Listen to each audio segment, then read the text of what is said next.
The process of creating art is a synthesis of inspiration and intention, in constant conversation with its influences, and Yu-Gi-Oh cards are no exception. Throughout the game, you'll find cards based on television shows, literature, video games, even stage performances. As many forms of media as exist under the sun, and movies are no exception. For this list, we're going to be looking at some of the cards that are just references to movies.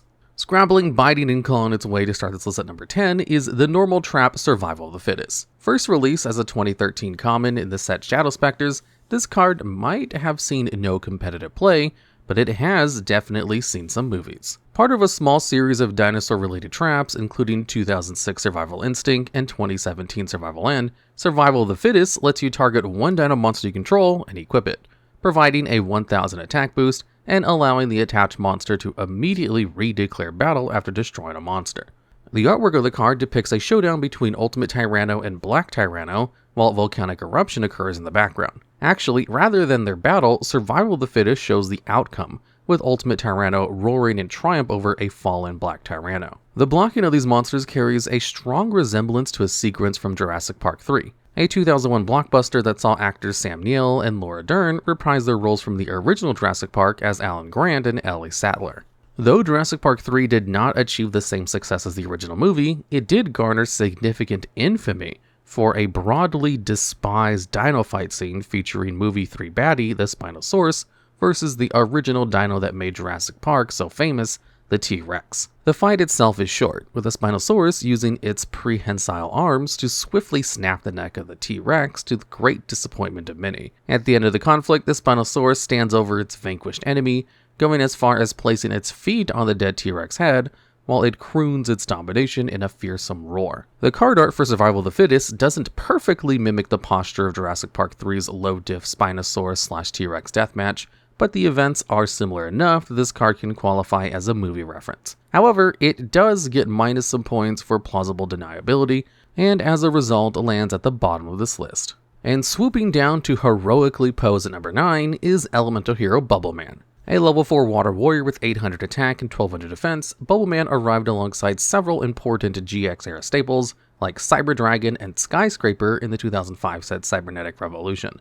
As one of the earliest main deck elemental heroes, Bubbleman distinguishes himself from his predecessors Burstinatrix, Clayman, Sparkman, and Avian by having an effect. Actually, Bubbleman has 2 effects, though most of the time you'll only ever resolve the first, so I'll start by discussing that one. If Bubbleman is the only card in your hand, you can special summon it. This is good for obvious reasons. Who doesn't want to special summon from the hand? But let's talk about some Bubbleman specific applications. Using cards like the normal spell E-Emergency Call from 2006 Enemy of Justice set, Elemental Hero Stratos, first available in April 2007 as a Shonen Jump promotional card, and Elemental Hero Shadow Mist from the 2015 Structure Deck Hero Strike, hero strategies have a lot of search power to guarantee your access to Bubbleman.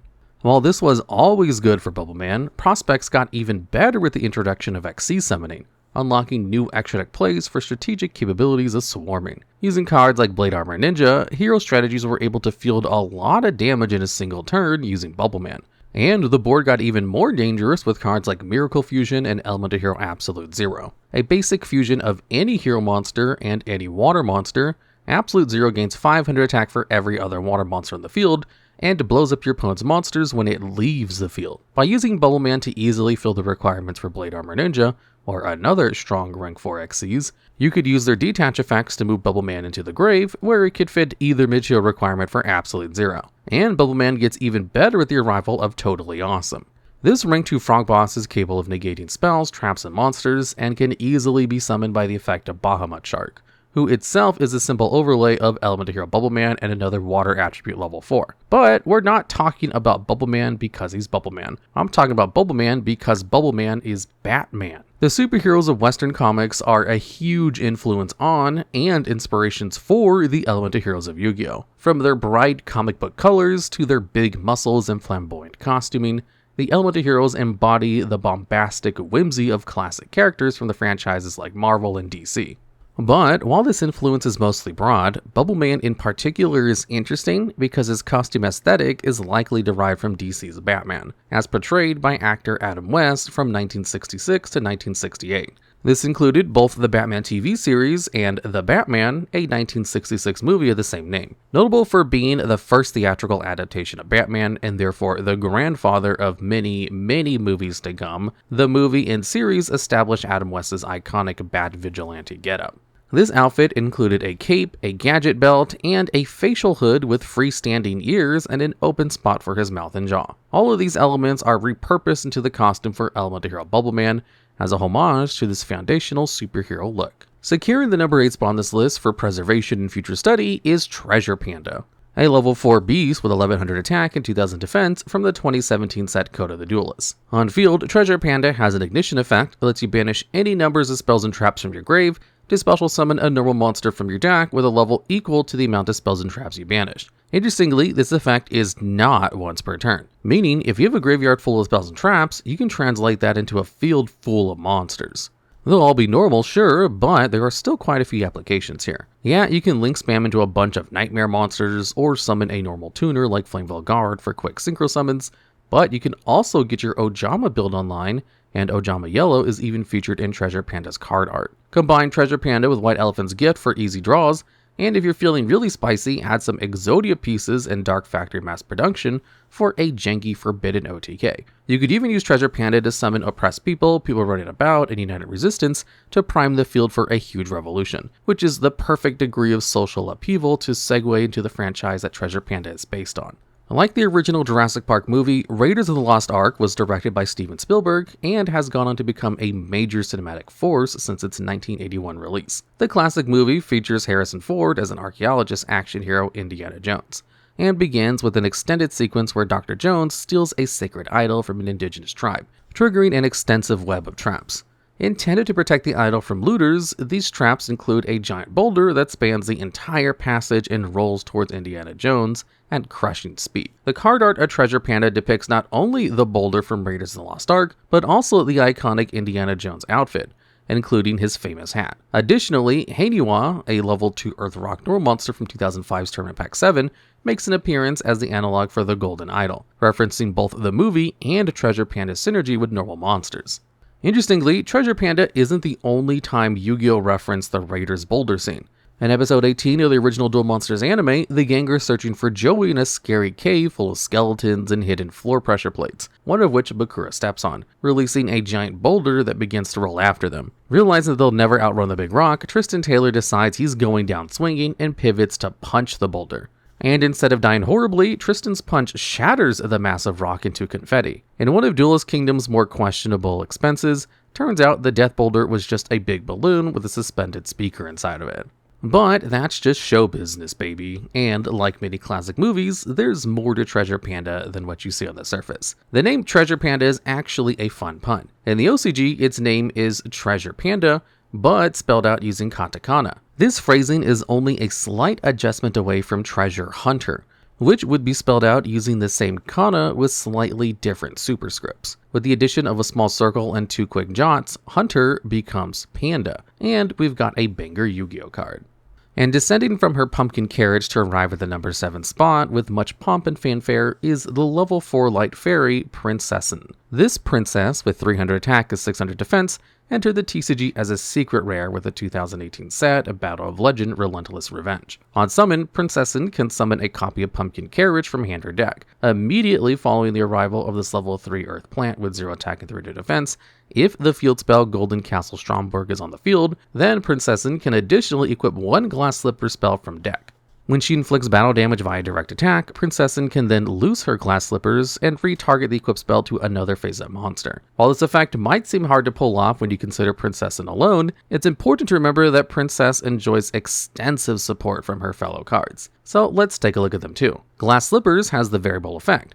While equipped to a light fairy, like Prinzessin, that monster gains 1,000 attack points. While equipped to anything else, the attached monster loses 1,000 attack and cannot declare battle. When Glass Slippers goes to the grave because its target is destroyed, you can re-equip them the Prinzessin that you control. This means that you can attack directly with Prinzessin for 1,300, give your Glass Slippers to an opponent, and then reclaim them for Prinzessin after clearing the board or their weakened card. All of this is directly enabled by Pumpkin Carriage, which has the passive effect of allowing all Prinzessin you control to bypass your opponent's monsters and attack directly. Also, Pumpkin Carriage protects your Golden Castle Stromberg from targeting and destruction by card effects. This is important because Golden Castle Stromberg protects your field from battle by automatically destroying attacking monsters and inflicting burn damage to your opponent equal to half the attack of the destroyed monster. Also, if you don't use your normal summon, Golden Castle Stromberg can special summon any monster that mentions it from your hand or deck once per turn.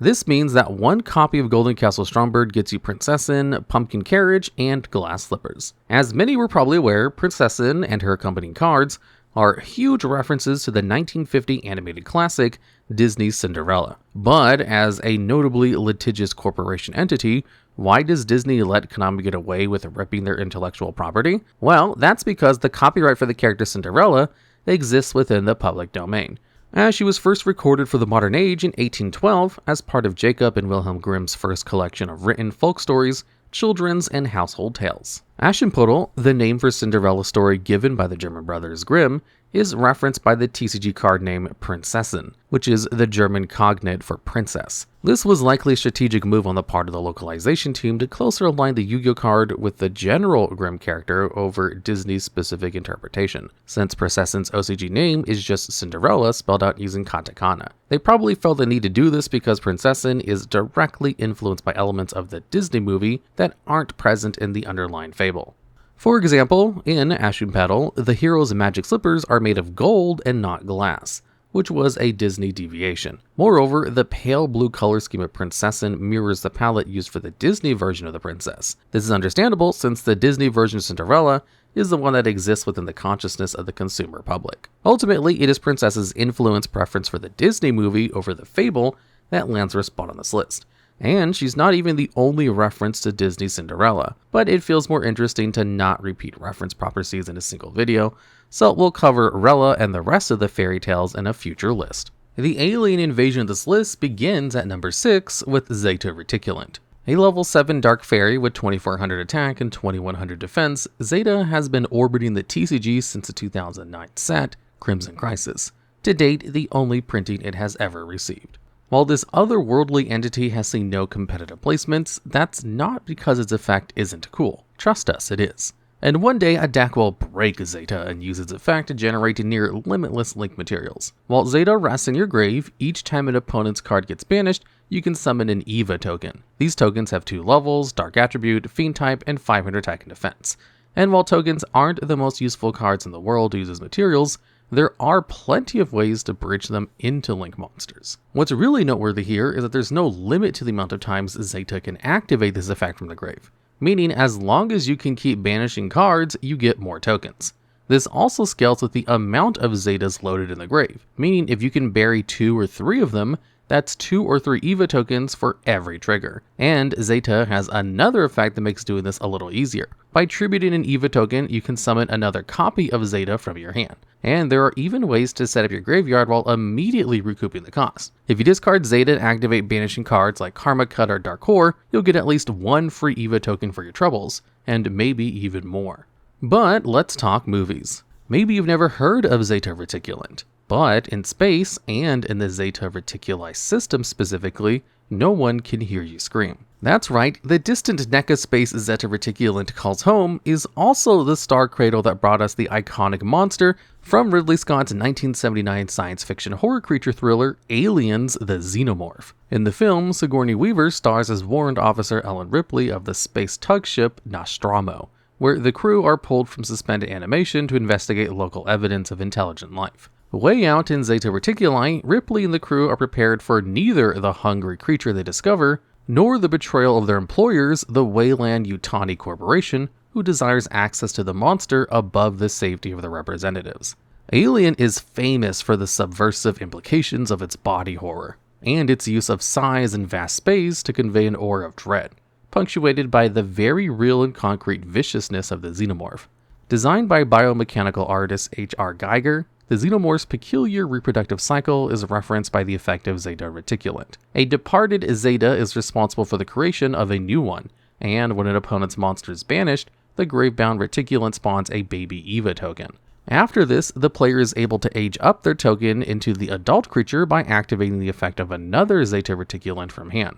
This mirrors a xenomorph's habit of leaving behind facehugger eggs that incubate a transitional life form that then implants a new xenomorph embryo into the body of a living host, one that is eventually removed from play when the growing embryo bursts outward from the host's body, feasting on the carcass to fuel its own growth. But the extraterrestrial history of the Zeta Reticulant system goes deeper than 1979's Alien. On September 19, 1961, an American couple from New Hampshire named Barney and Betty Hill claimed to have encountered an unidentified flying object piloted by beings unhuman. At some point during the abduction, Betty Hill alleges the ship's captain revealed a three-dimensional star chart to her. From her notes, UFOologists have extrapolated that her sketches perhaps indicate Zeta Reticuli, leading some to dub the experience of Barney and Betty the Zeta Reticuli incident, with the affair receiving much media attention. Amid all the other junk from the 2014's Primal Origin set, the field spell Scrap Factory is this list number 5 pick. And while this industrial junk heap is on the field,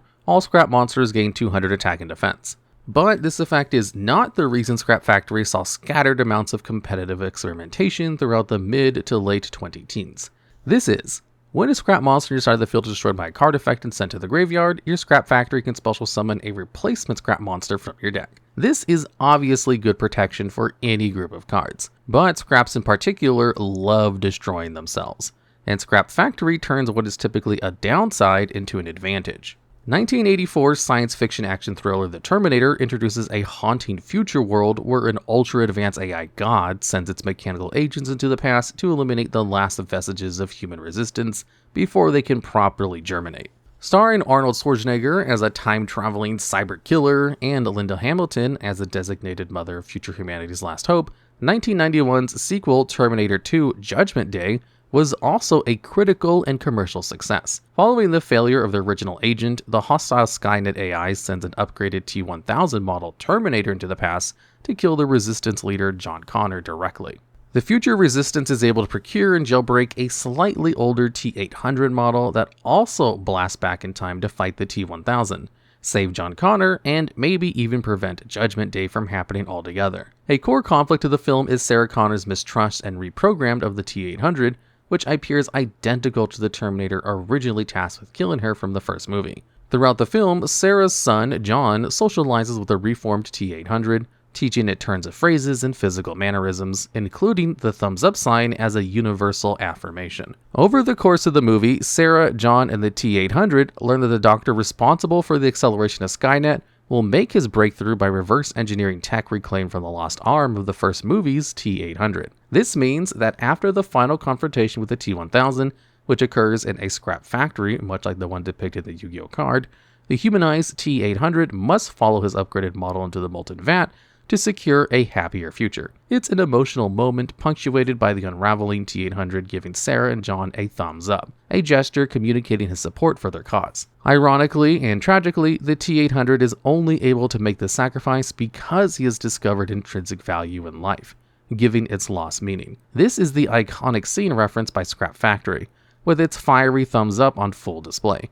Actually, the devouring light and shadow cast thumb as a traveler out of time moves on is remarkably similar to the final moments of the Duel Monsters anime, where Atem gives his friends this same sign when he passes through the door to the afterlife. And Scrap Factory isn't even Yu-Gi-Oh's only Terminator reference. Perhaps someday, if the future is kind and not full of killer robots, I'll cover Unexpected Die's unexpected relationship with the Terminator. And infiltrating this list to secure a spot at number 4 is SPYRAL's Super Agent, on behalf of the entire SPYRAL organization. Super Agent is a level 4 Earth Warrior with 1900 attack and 1200 defense from the 2016 set The Dark Illusion. The SPYRAL archetype is unified by their spy thriller aesthetic.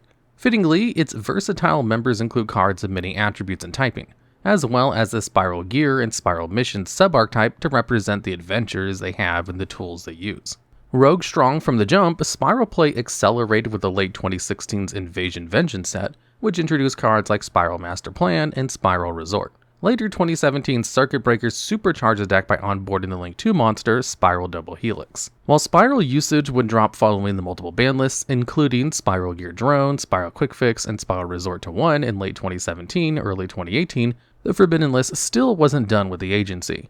Though SPYRAL Gear Drone was unlocked back to full playable 3 compies, SPYRAL Master Plan was banned in 2020 and remains so to this day, as of the script writing. But back to Super Agent. While he's in your hand, you can guess a category of card: spell, trap, or monster. After revealing the top card of your opponent's deck, you can special summon Super Agent if you made the correct call. While this might seem like a gamble, the objective of a good spy is to gather intelligence. And the Spirals are capable of doing just that using cards like Drone, which can look at the top 3 cards of your opponent's deck and place them in an order you desire. When Spiral Super Agent is summoned by the effect of a Spiral card, including itself, you can target and destroy a spell trap card your opponent controls. Based on the novels of Ian Fleming, the James Bond movies have taken on an identity of their own within popular culture. Various actors have donned the cinematic mantle of Bond over the years. Sean Connery, George Lazenby, Roger Moore, Timothy Dalton, Pierce Bronson, and most recently Daniel Craig, but a common thread between all depictions of Agent 007 is his sharp dress and suave demeanor. The haute and couture of the glamorous secret agent lifestyle is on full display throughout the Spiral org and its related cards. Beyond that, many Spiral cards have direct similarities to analog characters from the Bondsverse. Spiral Master Plan is M, Agent 007's aloof and mysterious supervisor. Spiral Quick Fix is Q, Agent 007's tech provider and inventor of many gadgets. And of course, Spiral Super Agent is Agent 007, James Bond himself. But the Bonds movies aren't the only influence at play amongst the Spirals. It doesn't take a mind like a Spiral Master Plan to observe the clear ties between the Spiral archetype and the Metal Gear franchise. But we're here to talk about movies, so we'll leave Solid Snake under his box for now. I considered putting this next card a little lower on this list, but then I remembered just how good at destroying entire cities Dogoran the Mad Flame Kaiju is, and decided to give it number 3. A level 8 fire dinosaur with 3000 attack and 1200 defense from 2015's Clash Rebellion set.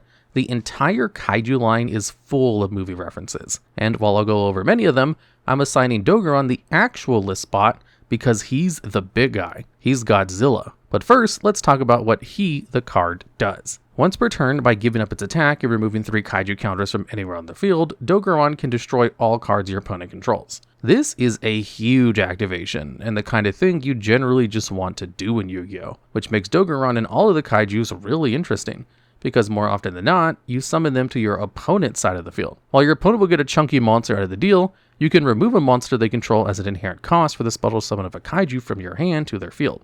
This is one of the safest and most consistent ways of outing major threats. Mech Knight Crusader Avermax is untargetable and functionally battle immune, but any Kaiju clears them instantly. Same goes for Destiny Hero Destroyer Phoenix Enforcer, Thunder Dragon Colossus, and the other troublesome bosses. A few monsters can counter Kaiju plays by locking you out of special summoning at all or being untributable, but in most cases, a Kaiju in your hand is a get-out-of-jail-free card for getting rid of your opponent's most important monster. As a result, Kaijus have seen huge amounts of play, as they can slot into any strategy that might need them without taking up a great deal of main deck space. But they're not just modular hard counter cards. Dedicated Kaiju strategies are also pretty good, and have a playstyle that mirrors the Godzilla movie monsters they're based on. Which brings us to Dogoran's final effect. If your opponent controls a Kaiju monster, you can special summon Dogoran the Mad Flame Kaiju from your own hand for free. While you can only control one Kaiju monster, that one creature can easily be enough to destroy your opponent's life points and the entire city, especially when that city is the Kyoto waterfront.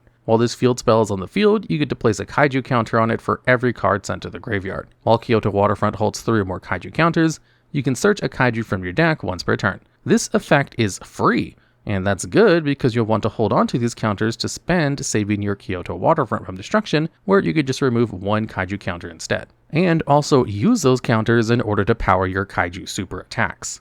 Though Dogoran is probably influenced by numerous extended Godzillaverse monsters, including Dogora the Vapor Alien entity from 1964's Dogora, and Destroya the giant red lister creature from 1995's Godzilla vs. Destroya, Dogoran is the closest Yu-Gi-Oh! Kaiju analog to Godzilla, the original monster. Both Godzilla and Dogoran are bipedal plasma-breathing beasts that bear close resemblance to the T-Rex. In 1995 with Godzilla vs. Destroya, and again in 2019 with Godzilla King of the Monsters, the helpless tiny people of many coastal urban cities also met Burning Godzilla, a supercharged form that looks a lot like Dogoran the Mad Flame Kaiju. A huge part of Godzilla and related movies isn't just monsters attacking cities, but monsters attacking monsters, which brings us to the literally gigantic supporting cast as seen through the lens of Yu-Gi-Oh's other Kaiju cards. Godarla, the Mystery Dust Kaiju, takes inspiration from Mothra, and we wouldn't have the Thunder King the Lightning Strike Kaiju without the three-headed King Ghidorah. We have the super anti-kaiju war machine Mecha Dogoran as a double for Mechagodzilla from the 1974 movie of the same name, and most recently 2021's Godzilla vs. Kong. And slicing through the competition to claim the number 2 spot is Kagemusha of the Blue Flame, a level 2 Earth Warrior with 800 attack and 400 defense from the TCG's first set, The Legend of Blue Eyes White Dragon. He might not look like much, but the important thing is actually who Kagemusha looks like, and that would be none other than the great Shogun Shien. To properly explain the illusions of Kagemusha of the Blue Flame, I first have to give a brief overview of the story of one of Yu-Gi-Oh's most famous archetypes, the Six Samurai. In a period of warring states, Tenkabito Shien founded an order of warriors. From atop his legendary Ebon steed, he led his legendary Six Samurai, including Kageki, Mizuho, Shinai, Aneshi, and Kizan. A cunning tactician, legendary Six Samurai Shien sought victory at any cost, which brings us to the trap card Shien Scheme. This card lets you summon 2 Six Samurai monsters from your hand in response to your opponent destroying one of your Six Samurais by battle. And who was the samurai to fall? That would be legendary Six Samurai Shinai, the lover of legendary Six Samurai Mizuho. Their effects specifically allow them to special summon each other and are evidence of their bond. Legendary Six Samurai Shien's ruthlessness led to a period of unification, during which he ascended to become the Great Shogun Shien. The surviving legendary Six took on roles within this new administration, like the Chamberlain of the Six Samurai and the Shogun's new Chancellor. Following the death of Shinai, Mizuho withdrew to the careful religious order, as seen in asceticism of the Six Samurai, and later became Shien's new hand. A new order of 6 emerged as the continuation of Shien's government, and included Nisashi, Irao, Yariza, Yaichi, Kamon, and Kagemusha. This now brings us to the main card of this entry, Kagemusha of the Blue Flame, but that wasn't always his name. A more accurate translation of this name in the OCG would be Shien's body double, and its flavor text reads, serving as a double for the ruler of the Blue Flame. He's a master swordsman that wields a fine blade. The ruler of the Blue Flame is Great Shogun Shien, whose name can be broken down into 2 kanji, meaning purple and flame. The secret to the survival and victory of legendary Six Samurai Shien was his body double Kagemusha of the Blue Flame, who was subsequently elevated in status to join the next wave of samurai as the Six Samurai Kagemusha. But 2 can only keep a secret if 1 is dead, and in time, the Six Samurai Kagemusha would reveal the details of Shien's deliberate sacrifice of legendary Six Samurai Shinai to the fallen warrior's surviving wife, Mizuho. The hand of the Six Samurai would succeed in swaying Kizan and Anishi to her side, and alongside Kagemusha, they would challenge Great Shogun Shien for his betrayal. After the events depicted in face-off, standoff, and evenly matched, the Great Shogun fell, leaving his former comrades with the puzzle of preserving the age of peace they bought with blood. They decided that the best way for Shien to transition out of power was that Shien should remain in power, with Kagemusha taking their dead lord's place. This is the birth of the Secret Six Samurai, a new order led by Shadow the Six Samurai Shien, who is not actually Shien, but really Kagemusha of the Blue Flame. And that's the Six Samurai legendary secret, Shien's silent, forgotten ghost haunting his old armor. And with all of that out of the way, let's talk about Akira Kurosawa, a director famous for many movies, including some very important ones about samurai. While the influence of Kurosawa's 1954 film Seven Samurai is very easy to see among Yu-Gi-Oh! Six Samurai, the movie I'm going to mostly talk about is Kagemusha. Debuted in April of 1980, this movie chronicled the epic of Daimyo Takeda Shingen's Shadow Warrior. Spared from execution by his resemblance to his lord, a common thief accepts the position of Kagemusha, or Shadow Warrior, a term that would come to mean political decoy. After the real Shingen is mortally wounded and decrees that his death should remain secret for 3 years, the Kagemusha must navigate courtroom intrigue, hostile neighbors, and petulant heirs. Though the circumstances surrounding Kagemusha of the Blue Flame and Kurosawa's Kagemusha are different, the stories contain echoes of each other, and of Kurosawa's other work. Just make sure no one tells Shadow the Six Samurai Shien how Kagemusha 1980 ends. Adventuring from far home and all the way to number 1 spot is Kozmo Farmgirl. This level 3 light psychic monster with 1500 attack and 1000 defense was first released alongside Dogoran the Mad Flame Kaiju in the 2015 set Clash of Rebellions. And like Dogoran and all the other cards in this list, references to movies are strong with this one. But let's take a look first at what she does on the field. When she inflicts battle damage to your opponent's life points, you can pay 500 life points to search a Kozmo card from your deck. That's not the easiest effect to pull off. But luckily, Kozmo Farmgirl's other effect carries much more forgiving activation conditions. During either player's turn, you can banish a Kozmo Farmgirl you control to special summon a level 4 or higher Kozmo monster from your hand. And you have a lot of strong options to bring out this effect, including cards like Kozmo Dark Lady, Kozmo Splitter, and Kozmo Dark Eclipser. This banish and summon effect is shared by several other Kozmo cards, and is flexible whether it's used for defense or offense. A Kozmo Tin Can or Kozmo Strawman on field can easily lead to a big spaceship with a lot of attack. On the flip side, Kozmo Farmgirl on field can dodge a targeting effect by banishing itself to summon another monster. Overall, Kozmos are an extremely versatile strategy that can build a dedicated deck while also playing well with others. Many of its very many competitive placements combine Kozmo with other archetypes, like Fire Kings, Trap Tricks, Artifacts, and more. But if you wanted to hear about Kozmo's impact on the TCG and also Duel Links competitive scene, you came to the wrong list. And if you're here because you're a fan of The Wizard of Oz and Star Wars, congratulations! There's no place like home, and your home is right here. Both stories follow a young person as they leave their home and farm to embark on a fantastical journey to fraught and faraway places. Along the way, both Dorothy Gale from Kansas and Luke Skywalker from Tatooine collect a merry group of companions. Together, Dorothy and Luke are the inspiration for Kozmo Farmgirl, and likewise, the other Kozmo cards have their own counterparts in the Oz and Star Wars universe. Kozmo Tin Can is both the Tin Man and R2-D2, with Kozmo Strawman being the Scarecrow and C-3PO. Kozmo Scaredy Lion is both the Cowardly Lion and Chewbacca, and the various Kozmo machines are ships from the Star Wars universe. Both The Wizard of Oz and A New Hope were hugely influential movies that altered the course of cinema, and even each other. A New Hope was created in a world downstream from Oz, after all. While many Yu-Gi-Oh cards reference individual scenes and single iconic films, Kozmo deserves distinction for the way it draws comparison between two movies of different genre and era, and from different creators. Alright, and that's the list. But there are many more Yu-Gi-Oh cards that share DNA with the movies out there. So if I missed your favorite, or if you have more ideas for future videos just like this one, I'd love to hear about them down in the comments.